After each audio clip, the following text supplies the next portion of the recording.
El cuerpo de Malón yacía sin sepultura, en algún rincón olvidado de Moab. Nadie cantó salmos en su honor. Nadie encendió lámparas por su alma. Solo Ruth, su esposa moabita, permanecía en pie, con el rostro endurecido por el luto y una decisión que desafiaba toda lógica: dejar su tierra, abandonar sus dioses, y seguir a una suegra viuda rumbo a un pueblo que la miraría como intrusa. En el camino de regreso a Judá, Noemí le suplicó que volviera a su casa. Le recordó su dolor. Le advirtió del rechazo. Pero Ruth no retrocedió. Aún sin promesa de esposo, sin herencia, sin futuro, pronunció palabras que cruzaron siglos: tu pueblo será mi pueblo, y tu Dios mi Dios. Detrás de ella, un nombre muerto. Delante, una tierra desconocida. El nombre de Malón, hijo de Elimelec, hebreo enterrado en tierra extranjera, estaba a punto de ser restaurado por una viuda extranjera cuya fe hablaba más alto que su sangre. Comenta qué habrías hecho tú si hubieras estado allí. ¿Lo habrías entendido o también habrías dudado? Suscríbete para más historias reales de la Biblia y comparte este video con quien necesita conocer lo que pocos se atreven a contar. La tierra temblaba bajo el peso del silencio de Dios. No caía rocío sobre los campos ni llovía pan del cielo, y la ciudad de Belén, cuyo nombre significa casa del pan, se convirtió en símbolo de escasez. Era tiempo de los jueces, y cada cual hacía lo que bien le parecía. En este clima de desorden espiritual y sequedad literal, Elimelec, varón de linaje respetado en Efrata de Belén de Judá, miró a su esposa Noemí y a sus dos hijos Malón y Kelión, y tomó una decisión que marcaría su generación: salir de la tierra prometida en busca de sustento en la tierra de los antiguos enemigos de Israel. La escritura no detalla cuánto duró la sequía, pero sí deja en claro que hubo hambre en los días en que gobernaban los jueces. Ruth 1:1 dice: aconteció en los días que gobernaban los jueces, que hubo hambre en la tierra, y un varón de Belén de Judá fue a morar en los campos de Moab, él y su mujer, y sus dos hijos. Ese varón era Elimelec, y su salida no fue un simple viaje, sino una renuncia temporal a la promesa. Belén era parte de la herencia jurada a Abraham, Isaac y Jacob. Moab, por el contrario, era territorio manchado por idolatría, descendiente de la unión incestuosa entre Lot y su hija mayor, y condenado por la ley a no entrar en la congregación de Jehová hasta la 10ª generación, según Deuteronomio. Malón, cuyo nombre podría traducirse como enfermo o débil, era apenas un joven cuando su padre lo condujo fuera de Judá. Pero su historia no es solo la de un joven llevado por las circunstancias, sino la de una vida tejida en el telar de la providencia divina, donde incluso el error de los padres puede convertirse en camino para un propósito eterno. En Moab, Malón crecería lejos de la tierra del pacto entre ídolos y campos extranjeros, en una cultura que ofrecía alimento al cuerpo pero sequía al alma. Los campos de Moab eran fértiles, pero espiritualmente estériles. Allí se adoraba a Quemos, el abominable dios moabita, y se ofrecían sacrificios humanos. Noemí, con su fe aún encendida en lo profundo, debió haber sentido el peso de cada día lejos de Judá, pero callaba, y Malón y Kelión tomaban raíz en esa tierra que no era suya. La Biblia no condena directamente su presencia allí, pero el eco de los antiguos mandamientos retumba con fuerza: no buscarás la paz de ellos ni su bien en todos los días para siempre. Pasaron los días, y lo que comenzó como una salida temporal se convirtió en residencia estable. Elimelec murió en Moab. Ruth 1:3 declara: y murió Elimelec, marido de Noemí, y quedó ella con sus dos hijos. Ahora viuda, Noemí quedó expuesta, y Malón debió asumir una posición que quizás no le correspondía aún. Su padre había partido, pero la pregunta espiritual persistía: ¿por qué Dios no los había prosperado en Moab? Era la tierra fértil, pero maldita para ello. ¿Podía florecer algo eterno fuera de la tierra del pacto? La historia de Malón comienza en un tiempo de hambre, no solo de pan, sino de dirección divina. Su vida, escondida entre los versículos de un primer capítulo, parece menor e incluso pasajera, pero como la semilla que muere en tierra para dar fruto, su historia callada está por marcar el linaje del rey David, y con él, el del Mesías prometido. Porque incluso en medio del hambre y del exilio de las decisiones humanas, el plan de Dios no se detiene, y mientras Malón caminaba por los campos moabitas sin saber que su nombre quedaría registrado en la historia eterna, Dios ya había puesto en movimiento una redención que ningún hombre podía anticipar.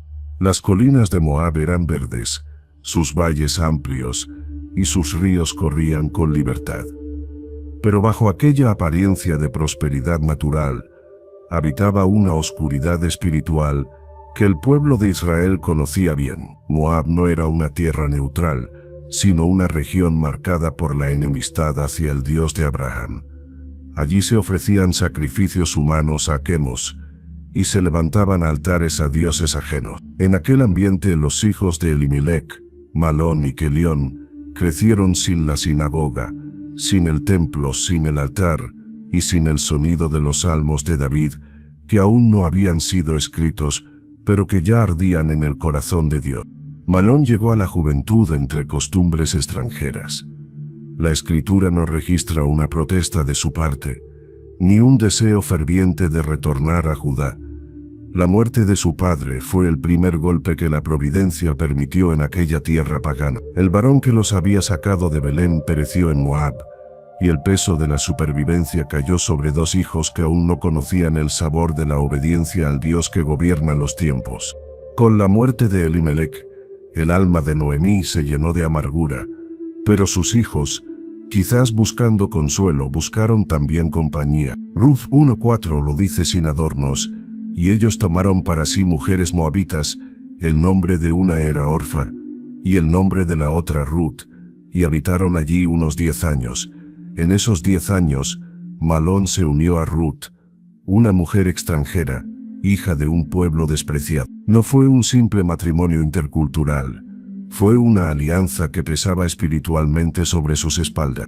La ley no prohibía de forma explícita el matrimonio con moabitas convertidas, pero Moab mismo era un recordatorio constante de lo que sucede cuando Israel se mezcla con los pueblos que no conocen al Dios verdadero. En Números 25:1-3 se relata que los israelitas, al convivir con las hijas de Moab, cayeron en idolatría, provocando la ira de Dios y una plaga que mató a 24,000. No era asunto menor. Malón, al tomar a Ruth, no deshonró la ley directamente, pero vivía en la delgada línea entre el deseo humano y la santidad que Israel estaba llamado a preservar. Moab, la tierra fértil, parecía ofrecer todo lo que Judá no podía en aquel momento: estabilidad, alimento, tierra. Pero era un espejismo. Allí no se escuchaba la voz de los profetas, ni se celebraban las fiestas de Jehová. Era una tierra sin memoria del Sinaí, y en ese ambiente Malón y Ruth compartieron un hogar donde la fe verdadera apenas respiraba. Pasaron 10 años. 10 años sin hijos. 10 años sin señales. 10 años sin que el nombre de Malón se perpetuara. El silencio del vientre de Ruth era también el silencio del cielo. Para los hebreos, no tener descendencia era visto como una maldición, una desconexión con la herencia, una interrupción del pacto. Y aunque la Escritura no describe el dolor de esa espera, el vacío es tan elocuente como cualquier palabra. Malón, el hijo de Judá, el hombre cuyo nombre significa débil o enfermo, no vio nacer a un hijo que llevara su nombre, ni uno solo. Quizás Malón pensó que su vida estaba destinada al anonimato, que su historia no pasaría de ser un lamento de viudez y muerte temprana, que el pacto de Dios con su pueblo era cosa de otros, más fieles, más fuertes, más cerca del altar. Pero en medio de la aparente intrascendencia, la mano invisible de Dios escribía algo eterno, porque aunque Malón moriría sin hijos, su esposa Ruth sería el instrumento de una redención que él nunca vería, pero que se fundaría sobre su recuerdo. En Moab, la tierra donde Israel nunca debió habitar, Dios comenzó a trazar un hilo de misericordia, y Malón, aún sin saberlo, fue parte del principio de una línea que alcanzaría hasta el mismo Mesías. Su vida, oculta en la sombra de un capítulo, ya era semilla enterrada que algún día resucitaría en forma de promesa cumplida. No hay milagros en los años que Malón vivió en Moab. No hay profecías ni señales. Solo hay silencio, muerte y una fidelidad que parece invisible.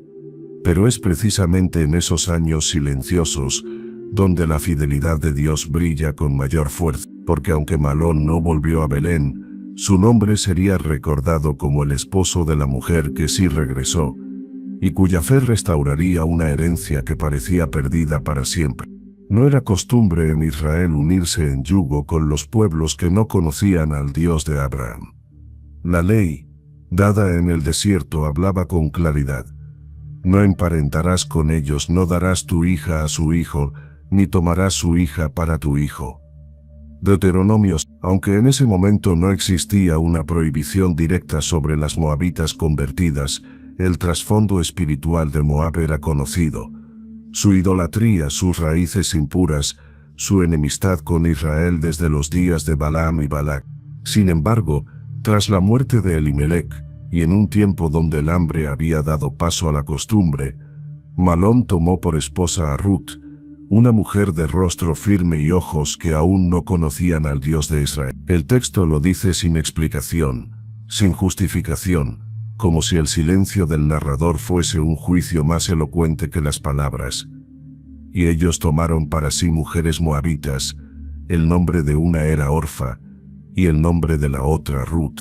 No hubo boda en Judá, no hubo bendición de ancianos, ni cánticos del templo.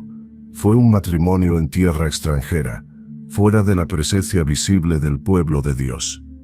Malón, el joven que debió llevar adelante el legado de Judá, entretejió su vida con una hija de Moab, y sin embargo la historia de la redención no se detuvo, porque el Dios de Israel, aun cuando sus hijos caminan en tierras lejanas, no olvida su pacto. Ruth era moabita. Pero más allá de su origen, su corazón aún no había sido revelado. Malón la tomó por esposa, quizás por amor, quizás por necesidad, quizás porque el corazón humano busca consuelo cuando la esperanza parece dormida. Pero lo cierto es que fue en ese vínculo donde comenzaría a germinar un misterio que ni el mismo Malón alcanzó a comprender en vida. Durante 10 años permanecieron juntos, 10 años de campos trabajados, de silencios en casa, de miradas compartidas que preguntaban sin palabras cuándo vendría el hijo. Pero el hijo no llegó. La escritura guarda silencio, pero cada año sin fruto debía sentirse como un recordatorio punzante de que algo faltaba, de que la bendición de Dios no los acompañaba plenamente. Ruth no concibió. Malón no dejó descendencia. Y lo que parecía una vida estable se tornó en un eco vacío. La Biblia no registra una queja, ni de Malón ni de Ruth. Solo el paso lento del tiempo, la ausencia de milagros y una espera que se volvió sepulcro. Porque al cabo de esos años, Malón también murió. Ruth 1:5 lo menciona con una simpleza devastadora. Y murieron también los dos, Malón y Kelión, quedando así la mujer privada de sus 2 hijos y de su marido. Pero antes de morir, Malón sembró algo más profundo que un hijo. Sembró en Ruth un conocimiento de su Dios. Lo sabemos no porque el texto lo diga explícitamente, sino porque al morir Malón, Ruth se quedó con Noemí. Y su famosa declaración, esa que ha conmovido a generaciones, solo podía nacer de un alma que ya había conocido algo del Dios de Israel. Dijo Ruth a su suegra: «Tu pueblo será mi pueblo, y tu Dios mi Dios». ¿De dónde conocía Ruth a ese Dios si no fue a través de su esposo? ¿Quién sino Malón le habló de Jehová, del éxodo, de la tierra prometida, de las promesas a Abraham? Aunque no lo sepamos con certeza, el eco de Malón está en esas palabras. Él murió sin herencia, pero dejó un testimonio en la vida de una mujer que decidiría seguir el camino de la fe, incluso sin esposo, sin padre, sin futuro. Fue un yugo desigual. Sí. Pero Dios, que redime incluso nuestras decisiones más grises, usó ese lazo para comenzar algo mayor. Porque por ese vínculo Ruth entraría en Belén en la historia de Israel y en la genealogía del Mesías. Y Malón, cuyo nombre parecía destinado al olvido, quedaría grabado en la Escritura como el primer eslabón visible de una cadena de redención que culminaría en Cristo. En la historia humana, a veces los nombres se olvidan. En la historia divina, ni uno solo se borra cuando ha sido tocado por su propósito. Malón no vio la redención, no regresó a Belén, no abrazó a un hijo, pero su vida fue la tierra donde una semilla de fe fue plantada, y cuando esa semilla floreció, el nombre de Israel se llenó de esperanza. El tiempo es un juez que no pronuncia sentencia, pero pesa. Y en Moab, los días de Malón con Ruth pasaban uno tras otro sin marcar fruto en la tierra ni semilla en el vientre. 10 años vivieron juntos, 10 ciclos de estaciones. 10 veces esperaron el nacimiento de un hijo que no vino. Ruth 1:4, con la exactitud silenciosa de la Escritura, lo dice así. Y habitaron allí unos 10 años. No hubo descendencia. No hubo esperanza visible. Solo una prolongada espera que se convirtió en herida abierta. Para el hombre hebreo, no dejar un heredero era más que una tragedia doméstica. Era una ruptura espiritual. Desde Abraham hasta Moisés, la promesa de Dios se perpetuaba a través de los hijos. Ser parte de Israel era portar un linaje, sostener una herencia, escribir un nombre en la historia, pero en Malón, esa línea parecía romperse. Su nombre no sería continuado. Su historia no sería contada por labios de hijos, ni preservada en la memoria del clan. El silencio del cielo envolvía su tienda. No hay indicios de rebelión en su vida. No se habla de idolatría, ni de apostasía. Solo del exilio voluntario del matrimonio en tierra ajena, y de una espera que jamás se coronó con alegría. Lo más doloroso de ese tiempo no fue el juicio evidente, sino la aparente indiferencia divina, como si Dios hubiese cerrado el cielo sobre Malón, permitiendo que viviera, amara y muriera sin que lo milagroso lo tocara. ¿Dónde estaba el Dios de los pactos? ¿Dónde la misericordia de Jehová para con el hijo de Judá? Ruth, la esposa moabita, compartía ese peso invisible. Su vida también se veía marcada por la misma espera infructuosa. Cada mes era un recordatorio del vientre estéril. Cada celebración de otros hijos en Moab, una herida más profunda. Cada mirada de Noemí, aunque silenciosa, llevaba el reflejo de la esperanza frustrada. Malón no solo había salido de Belén, había salido también del ciclo bendecido de fecundidad que había caracterizado al pueblo de Dios desde Sara hasta Raquel. Pero incluso el silencio tiene propósito cuando Dios lo permite. La infertilidad de Ruth no fue castigo, sino antes Ala. El hijo que habría nacido de Malón no habría sido Buz, no habría sido Obed, no habría sido el abuelo de David. Era necesario que la historia humana fracasara para que la redención divina comenzara. La ausencia del hijo fue el umbral que abrió la puerta al Redentor. Y aunque Malón jamás lo supo, su vacío fue la condición indispensable para el cumplimiento de una promesa mayor. Porque en la Biblia, lo que el hombre considera fracaso, Dios lo transforma en semilla. Lo que parece pérdida es a menudo la preparación del terreno. Y lo que se vive como juicio puede ser solo un silencio cargado de gloria futura. Así fue en Malón. Así fue con su esposa. Así fue con Noemí, que se quedó sin esposo y sin hijos, pero no sin propósito. La esterilidad de 10 años habla más de Dios que de los hombres. Habla de un cielo que aguarda el tiempo exacto. Habla de un Dios que al cerrar un vientre, está moldeando un alma. Habla de una historia que aún no ha llegado a su clímax, porque si Malón hubiese tenido un hijo, no habría habido redención por parte de Buz. No habría habido escena en la era. no habría habido restauración del nombre de Elimelec. Todo habría sido diferente. Y así, sin ruidos, sin milagros, sin gloria visible, Malón vivió y murió. El texto sagrado solo lo menciona una vez más, como nombre sobre el cual Booth redimiría herencia. Pero en esa mención se esconde un misterio. Dios no lo olvidó. Aunque su tumba quedó en Moab, aunque su historia parecía acabada, el Altísimo usó su dolor, su viudez, su esterilidad, para preparar el camino de una mujer que cambiaría la historia de Israel. Porque Malón no fue olvidado. Fue sembrado. La muerte vino sin aviso, sin profecía, sin voz del cielo. No hubo fuego, ni juicio, ni plaga. Solo la muerte silenciosa, como una noche que cae sobre el valle sin que nadie la detenga. Malón murió, y con él también su hermano Kelión. Ruth 1:5 lo dice con la precisión sobria de la escritura. Y murieron también los dos, Malón y Kelión, quedando así la mujer privada de sus dos hijos y de su marido.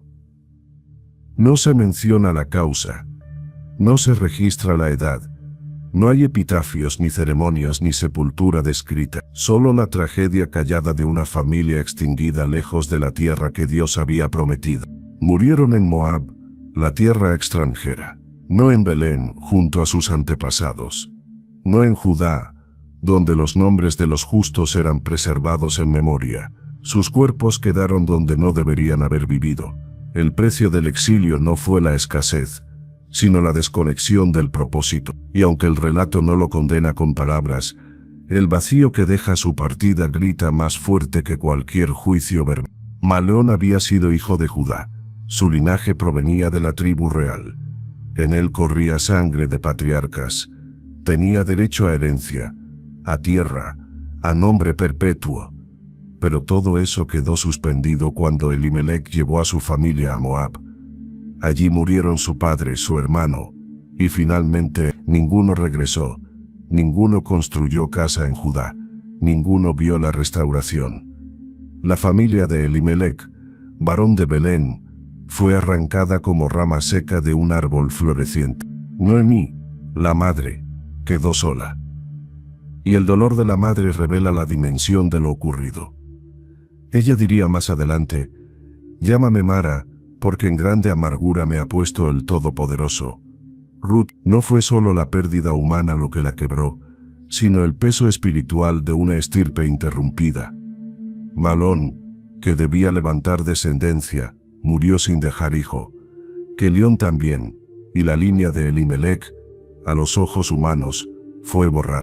En Israel la memoria de un hombre no se mantenía por estatuas, ni por relatos orales, sino por sus hijos. Sin hijos, el nombre era apagado. Por eso el levirato existía, para que el hermano o el pariente redimiera el nombre del difunto. Pero en ese momento no había redentor. Noemí estaba sin esposo, sin hijos, sin herederos. Y Malón, muerto, quedaba sin quien pronunciara su nombre en la congregación de los vivos. Y sin embargo, aún en su muerte la historia no terminó. Porque la Biblia no registra la muerte de un justo sin propósito. Cada muerte en la Escritura señala algo más grande que la ausencia. En la muerte de Malón, Dios estaba removiendo los cimientos de una historia humana para edificar sobre ella una historia divina.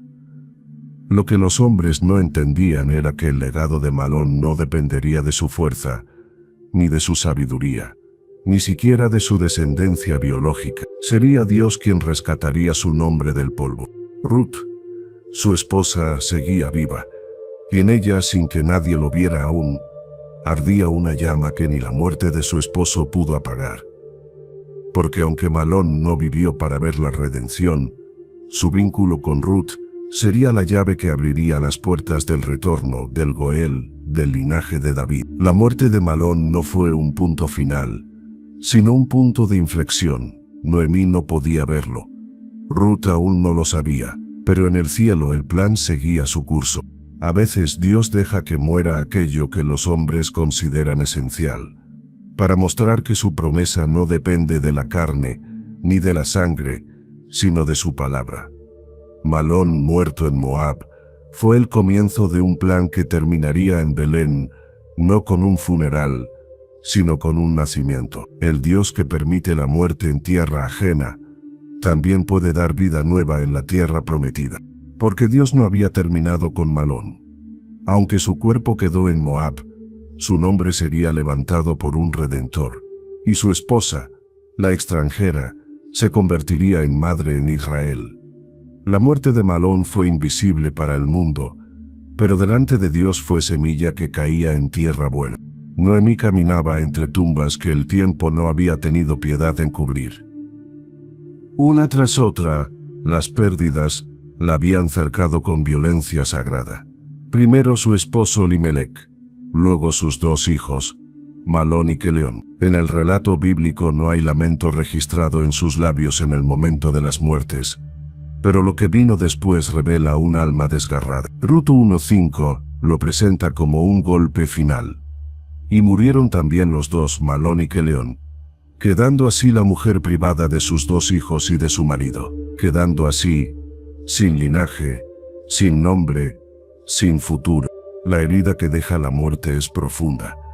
Pero lo que consumía a Noemí no era solo la ausencia de sus seres amados, sino la ausencia de significado en esa. En la mente hebrea, no tener descendencia significaba estar excluido del pacto visible de Dios, quedar fuera de la promesa, ser borrado del relato del pueblo santo. Y Noemí lo sabía. Cada rostro ausente en su tienda era un eco del silencio de Dios, una confirmación de que algo se había quebrado cuando su esposo decidió abandonar Belén. El regreso a casa no fue decisión de una mujer esperanzada, sino el reflejo de una mujer rota. Cuando oyó que Jehová había visitado a su pueblo para darles pan, Noemí no regresó por fe, sino por cansancio, por vacío. Rut 1:6 dice: entonces se levantó con sus nueras y regresó de los campos de Moab. No fue una peregrinación santa, fue una caminata de luto. Su regreso no fue triunfal, sino hundido en polvo. Caminar hacia Belén con las manos vacías y el corazón devastado fue un acto de rendición. Noemí ya no cargaba esperanza. No llevaba ofrendas ni testimonios de bendición. Solo dos mujeres extranjeras, y una de ellas aún decidida a volver a su tierra. En ese trayecto el alma de Noemí quedó al desnudo. A sus nueras les dijo: «¿Tengo yo más hijos en el vientre que puedan ser vuestros maridos?» Rut, con esa pregunta revelaba la raíz de su quebranto. No solo había perdido, sino que no podía restaurar. No había nada en ella que pudiera devolverles lo que la muerte les quitó. Orfa se despidió. Rut se aferró. Y Noemí, rota pero aún consciente del peso de sus decisiones, aceptó la compañía de una mujer moabita hacia la Tierra Santa. Cuando llegó a Belén, la ciudad se estremeció. «¿No es esta Noemí?», decían las mujeres, recordando su antiguo semblante. Pero Noemí, sin interés en guardar apariencias, les respondió: «No me llaméis Noemí, sino Mara, porque en grande amargura me ha puesto el Todopoderoso. Yo me fui llena, pero Jehová me ha vuelto con las manos vacías». Rut, su confesión era teológicamente exacta y emocionalmente honesta. Noemí no culpaba al destino, ni al azar. No buscaba culpables humanos. Reconocía la soberanía de Dios, incluso en su dolor. «El Todopoderoso me ha afligido», pero no comprendía aún que esa aflicción era el umbral de algo más profundo. Porque cuando Dios permite que se seque todo a nuestro alrededor, es porque está preparando la tierra para una siembra eterna. En medio de su dolor, Noemí no podía ver que caminaba al centro de un plan divino. Que el regreso a Belén, aunque motivado por la desesperanza, era la dirección exacta hacia la redención. Que su nuera moabita, a quien apenas toleraba en ese momento, sería la madre del hijo que levantaría el nombre de su difunto hijo Malón. Que sus manos, vacías ahora, serían las mismas que cargarían en su regazo a Obed, el abuelo del rey David. Pero eso aún no había ocurrido.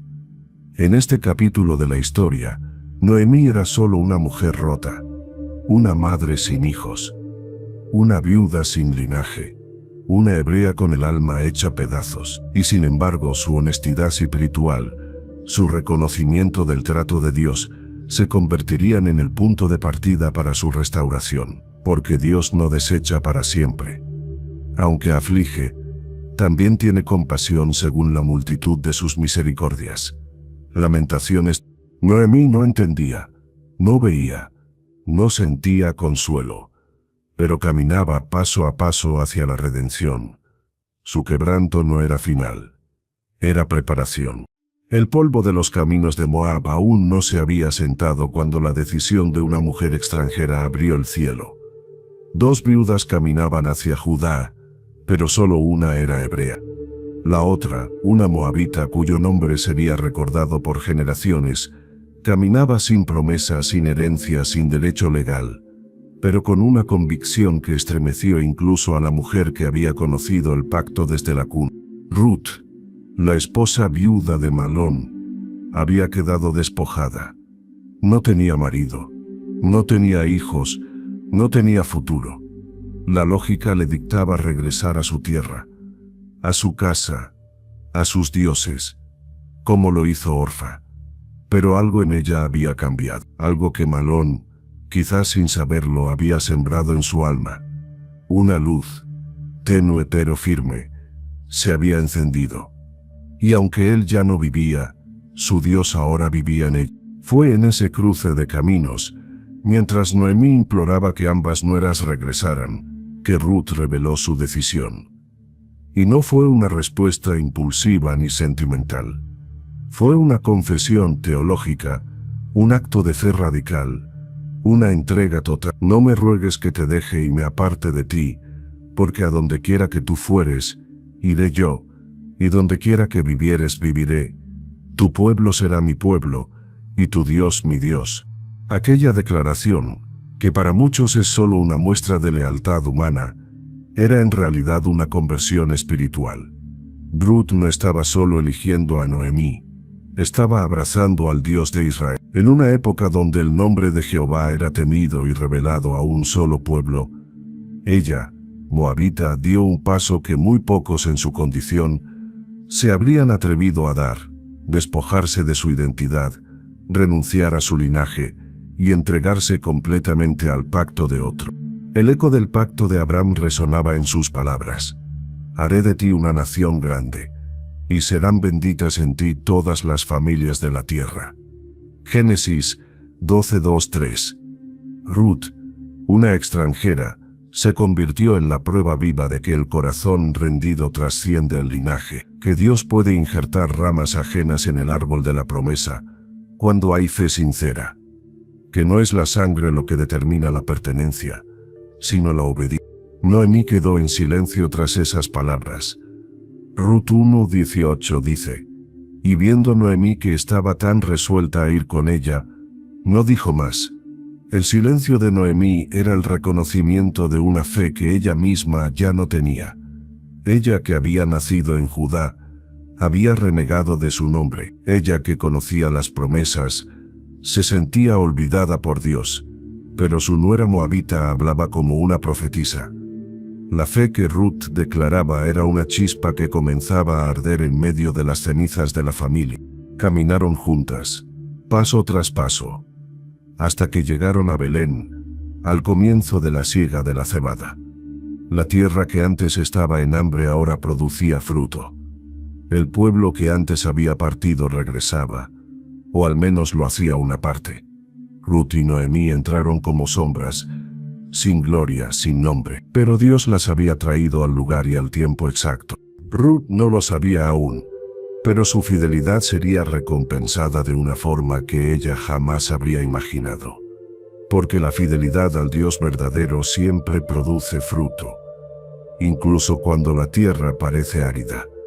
Ruth, al seguir a Noemí, no solo buscaba consuelo, buscaba al Dios de su esposo muerto, y en ese acto Malón también fue honrado, porque aunque no dejó un hijo, dejó una semilla de fe en el corazón de su esposa. El Dios que permitió su muerte estaba usando su vida para redimir a muchos.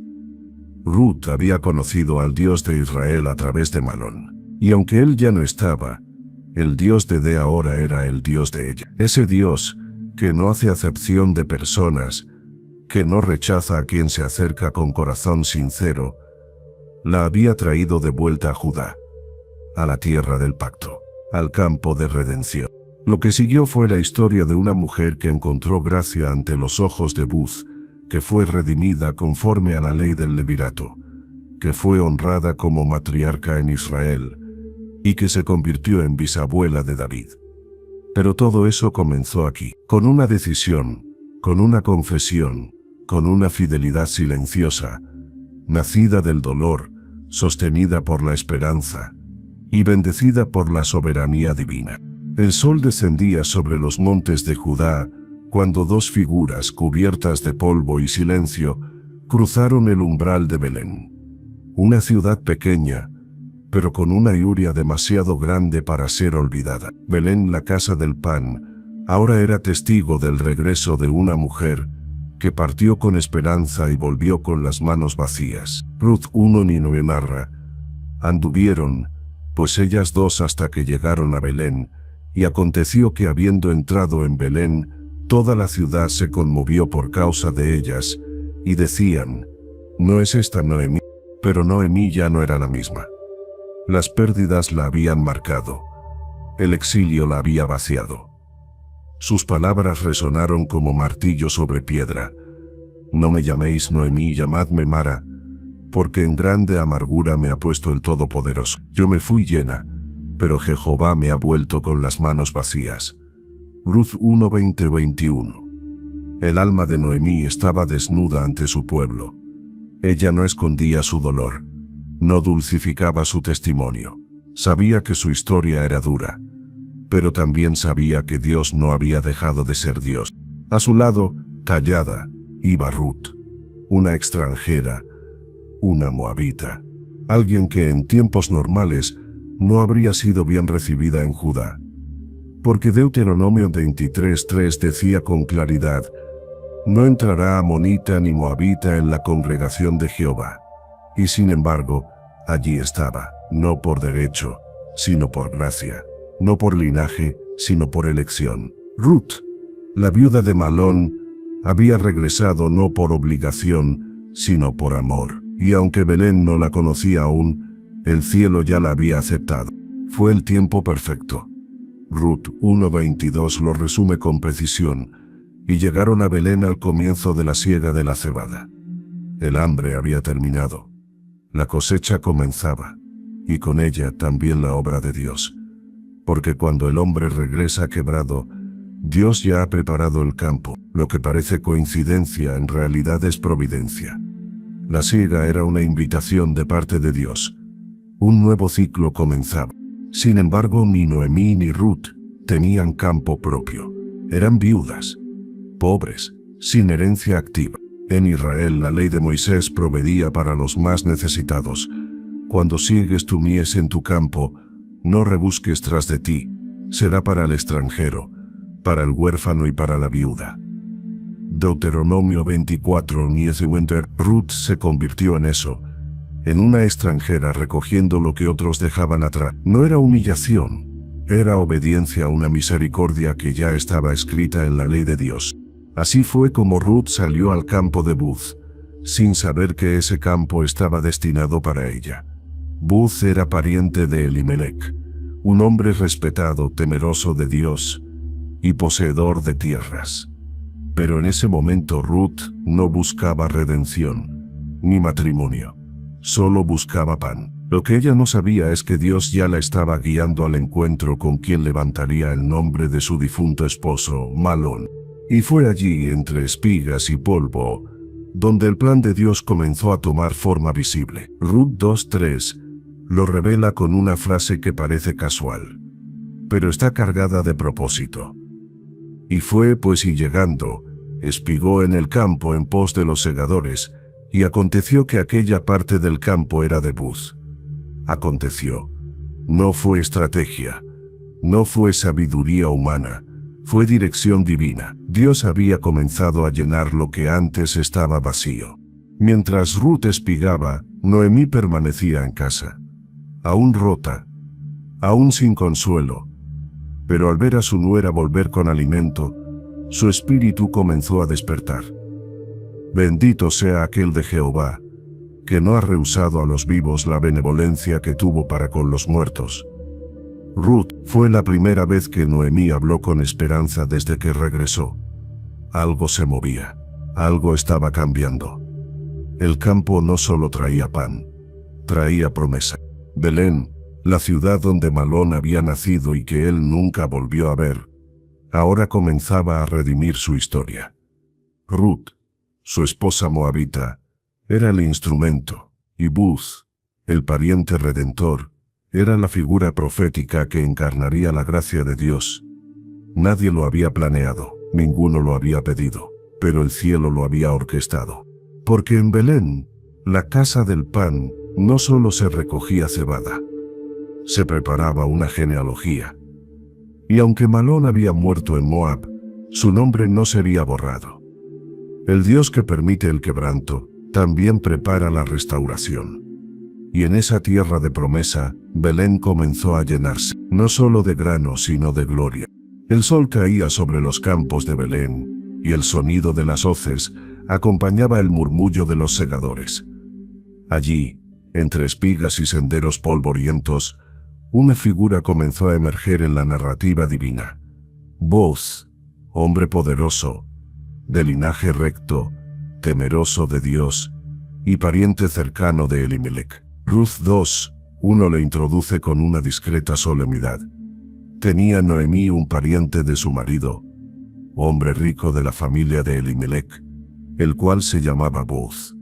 No era cualquier hombre, era un Goel, un redentor legal, un eslabón vivo entre la pérdida y la posibilidad de restauración.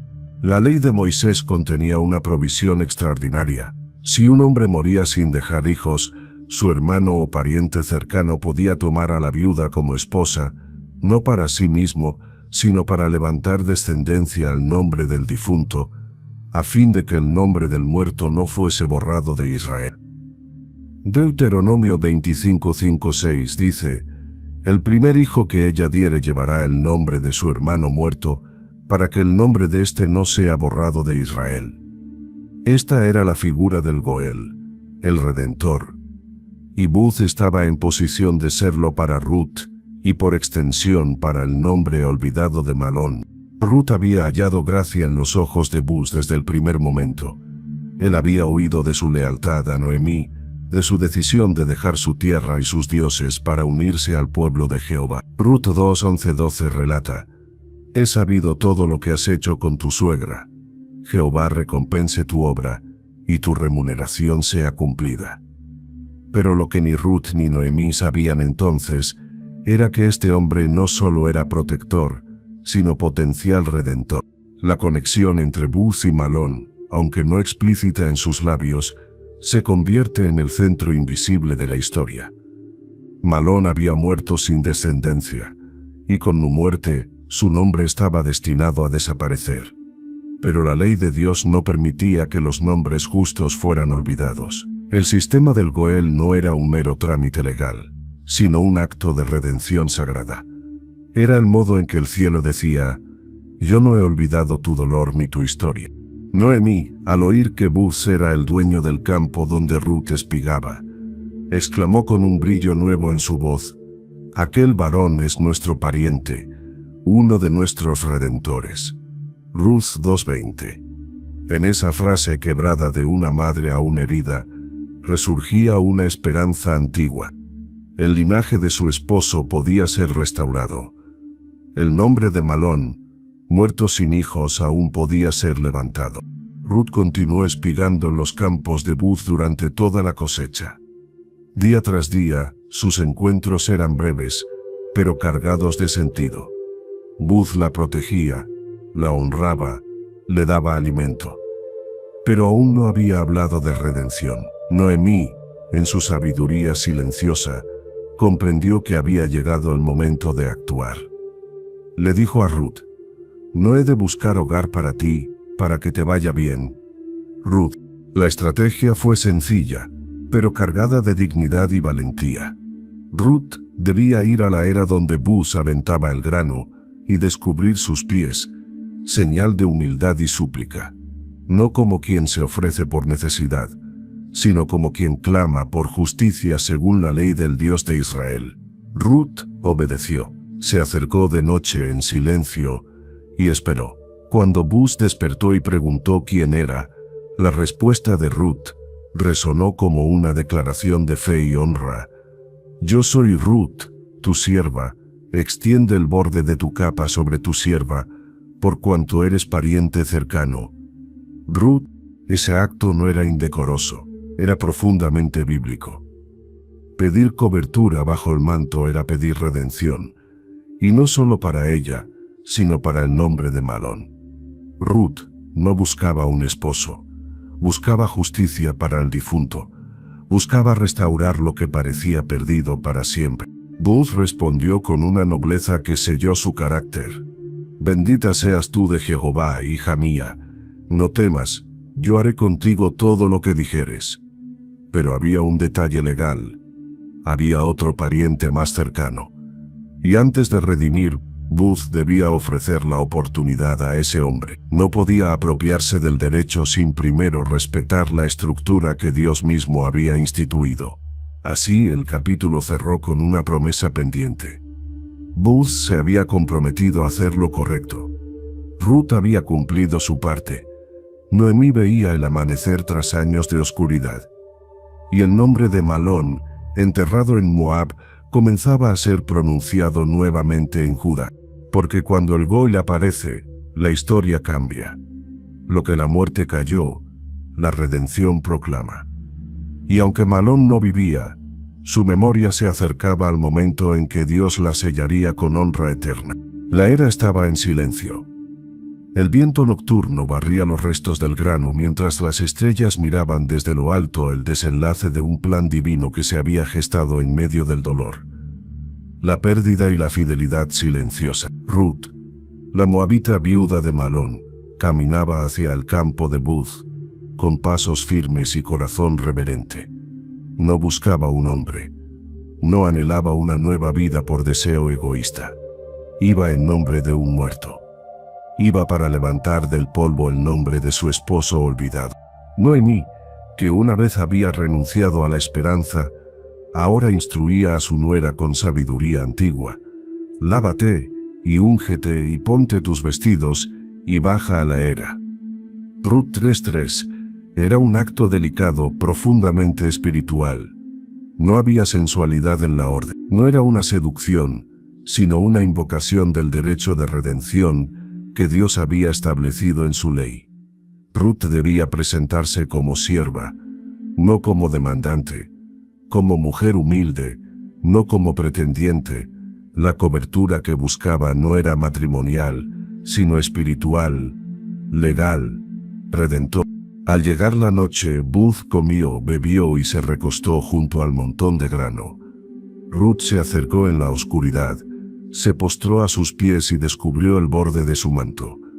Aquel gesto tenía peso simbólico. En la cultura hebrea, extender el borde de un manto sobre alguien era asumir protección. Era un acto de alianza. Ruth no habló hasta que Booz despertó, y entonces sus palabras quebraron siglos de separación entre pueblos, entre géneros, entre destino y misericordia.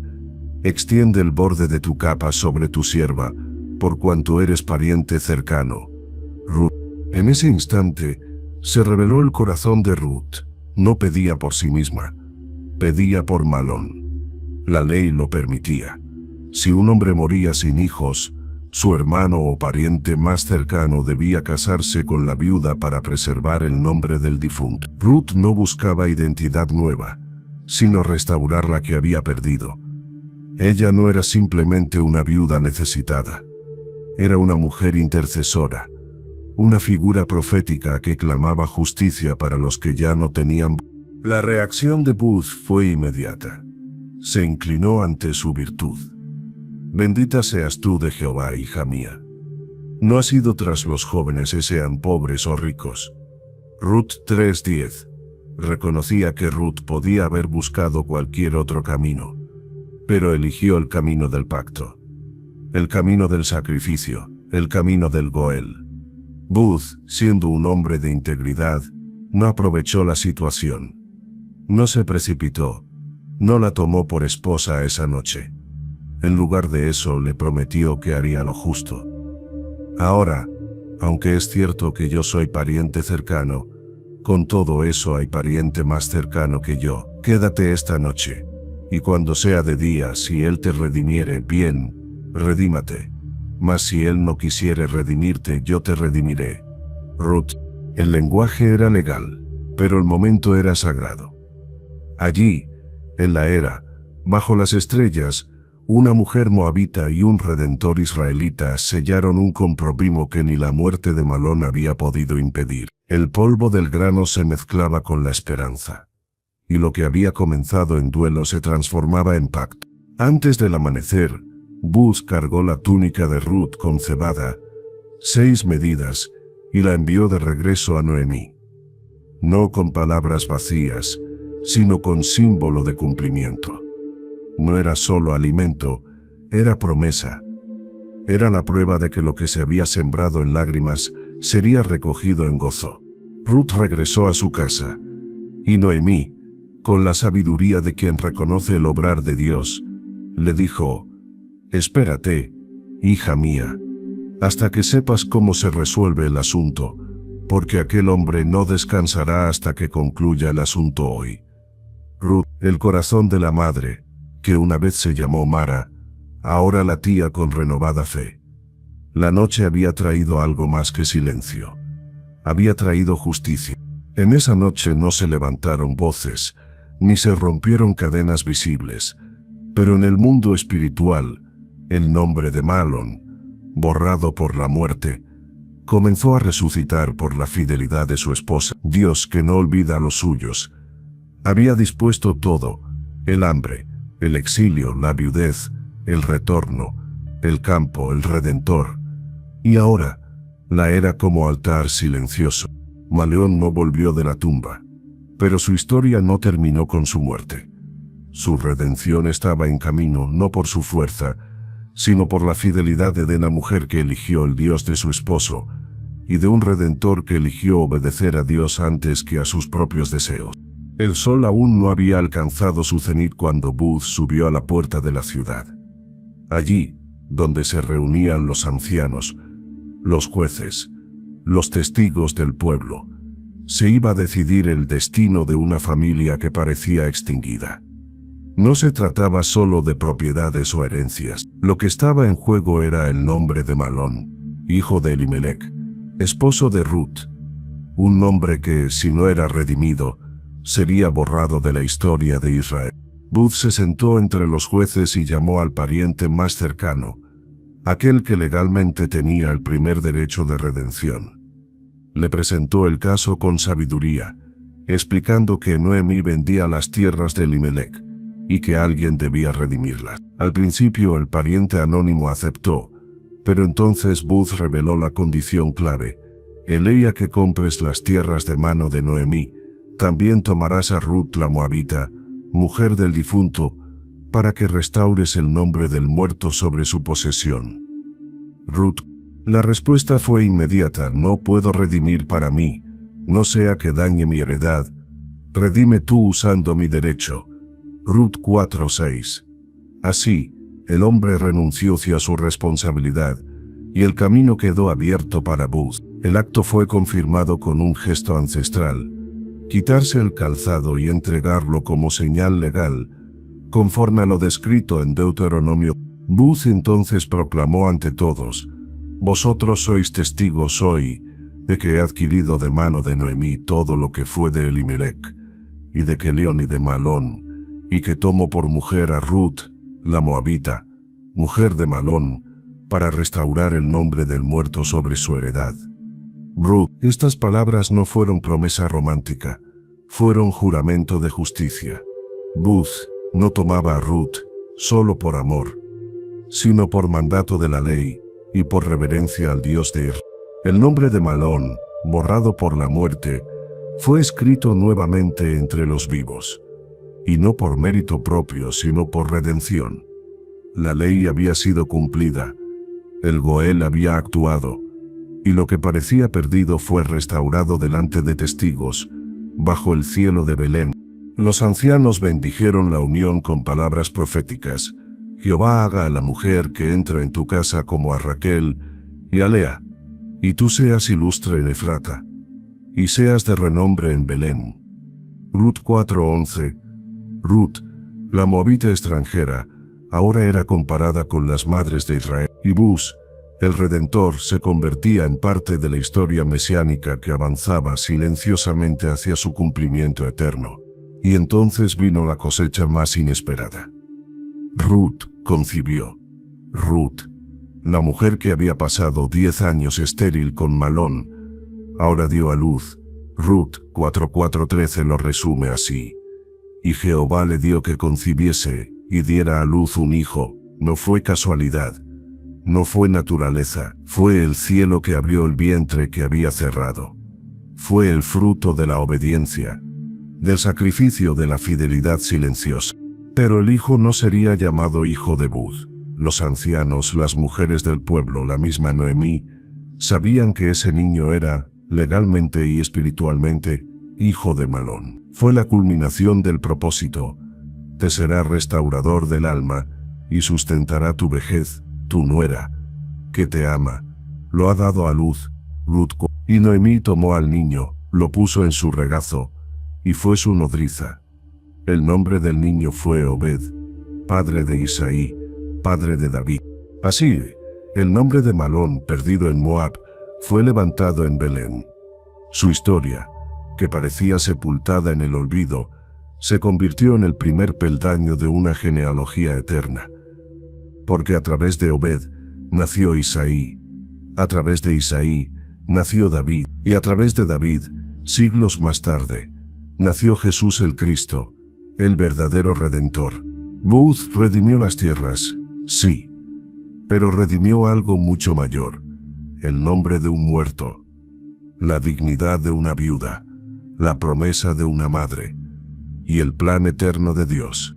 El niño lloró por primera vez en los brazos de Noemí, y con ese llanto, la historia dio un giro que ni los sabios del pueblo habrían imaginado. Su sumo fue Obed, nacido en Belén, hijo de Ruth, la moabita, y según la ley de Israel, hijo de Malón, porque el Redentor no anuló al muerto, sino que restauró su nombre. Ruth 4:17 lo afirma con claridad. Y le pusieron nombre las vecinas, diciendo: le ha nacido un hijo a Noemí, y lo llamaron Obed. Este es padre de Isaí, padre de David. Malón, aquel cuya vida parecía haber terminado en una tumba anónima en Moab, se convirtió, sin saberlo, en el eslabón olvidado de la promesa mesiánica. No dejó herencia material, ni proclamó profecías, ni luchó batalla, no escribió salmos, ni fue juez, ni caminó en los altares de Jerusalén. Su historia fue silencio. Y sin embargo, ese silencio resonó en los corredores eternos de la redención. Porque en el reino de Dios lo que el mundo considera débil, Dios lo escoge para manifestar su gloria.